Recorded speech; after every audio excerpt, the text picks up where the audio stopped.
What's up, everybody? Dr. Courtney here. Thanks for tuning in. Today's topic, wisdom teeth. Do you need to get your wisdom teeth taken out before you start your Invisalign journey or before you start your braces? Well, like everything in life, that depends. And here's my opinion on it.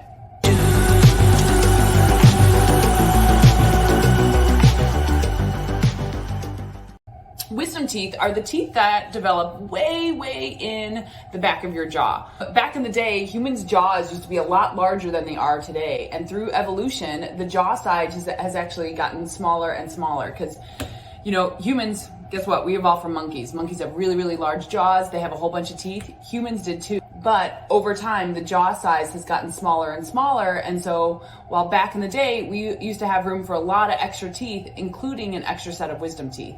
But over time, as the jaw size has gotten smaller through generations, the body has also evolved to get rid of that second set of wisdom teeth as well. So now, some people are born with wisdom teeth, some people are not. So how do you know if you need the wisdom teeth taken out for your orthodontic treatment? Well, what I tell patients is, as long as you can keep those wisdom teeth clean back there, or as long as the wisdom teeth don't interfere with your bite or any of the movements we're trying to do, I would say, it's fine to keep the wisdom teeth where they are. Here's a case where a patient came to see me and I told her, look, we got to get those wisdom teeth out. Before you start treatment, maybe, but at the beginning, for sure, let's take them out. And here's why. If you look at the images here on the screen, you can see how when this patient bites down, the only place she's hitting on is her wisdom teeth way in the back. If she's hitting only on those, it's basically wedging the rest of her bite open and preventing her from being able to use all of her other teeth. So in that type of case, I would say, you know what? If we take out your wisdom teeth, you're gonna see how much your bite actually shifts into a better position, and it's gonna shorten your duration in orthodontic treatment, and it's also gonna improve your overall bite. The reason why it's so important in this particular case to get rid of the wisdom teeth is, one, with her hitting only on those wisdom teeth, it's basically wedging her bite open. Two, she's beating the crap out of those wisdom teeth. Teeth are strong, enamel's the hardest substance in your body, but they're not meant to withstand like a constant beating up of one particular tooth. You want to spread the love and improve the bite all the way across both sides.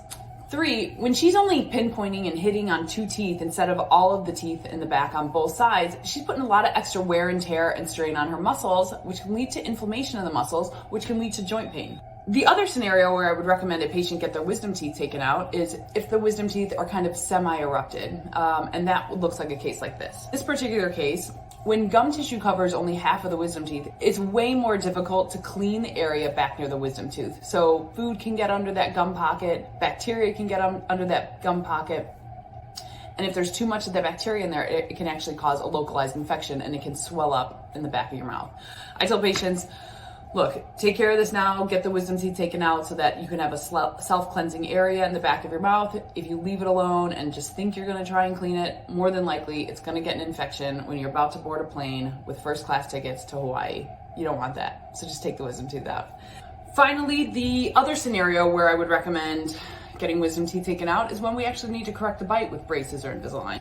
Braces, Invisalign, they straighten teeth, but when it comes to aligning the bite so that they properly come together, you need rubber bands to do that. In an ideal world, teeth sock together like two puzzle pieces on both sides. Beautiful. For patients who have an underbite situation where we need someone to wear rubber bands from the bottom in the front to the top in the back to help pull that lower jaw back to improve it, sometimes we'll get the wisdom teeth taken out because we want to take all these bottom teeth and move them backwards. And if there's a wisdom tooth back there that's saying, yo, hold up, you're encroaching on my space, you know what I say? Get rid of them, take them out. Typically, if I have someone wear rubber bands, the opposite, these are called class 2 rubber bands, where someone's top teeth stick out too far and we need to pull them back.